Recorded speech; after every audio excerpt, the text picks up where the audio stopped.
श्री शिवाय नमस्तुभ्यम। दोस्तों, आज की हमारी इस वीडियो में हम आपके लिए भाद्रपद कृष्ण पक्ष की तृतीया को मनाई जाने वाली कजरी तीज की व्रत कथा लेकर आए हैं। एक समय की बात है, किसी गांव में एक गरीब ब्राह्मण का परिवार रहता था। वो इतना गरीब था कि 2 वक्त का भोजन कठिनाई से जुटा पाता था। ऐसे में एक दिन ब्राह्मण की पत्नी ने कजरी तीज का व्रत रखने का संकल्प लिया और अपने पति से चने का सत्तू लाने को कहने लगी। यह सुन ब्राह्मण परेशान हो गया, क्योंकि उसके पास पैसे नहीं थे।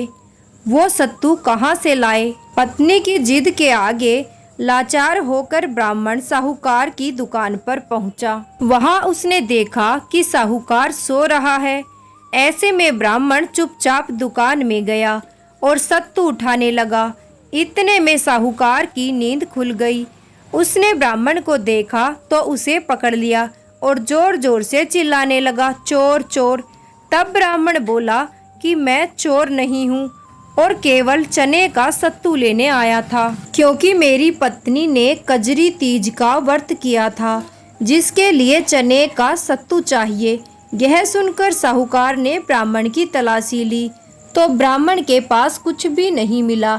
यह देखकर साहूकार की आंखें नम हो गई।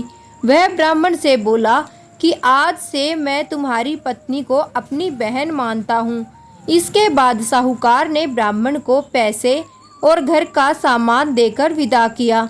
हे भगवान शंकर और माता पार्वती, जैसे आपने ब्राह्मण और उसके परिवार की समस्या दूर करी, वैसे ही इस कहानी को कहते, सुनते और हुकारा भरते सब पर अपनी कृपा करना। इस दिन सुहागन स्त्रियां अपने पति की लंबी आयु के लिए व्रत रखती है।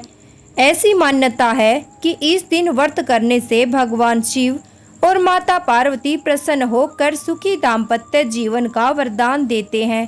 कुंवारी कन्याएं जिनके विवाह में बाधाएं आ रही हैं, उनके इस व्रत के प्रभाव से विवाह में आ रही बाधाएं दूर हो जाती हैं। बोलो शंकर भगवान की जय, पार्वती माता की जय।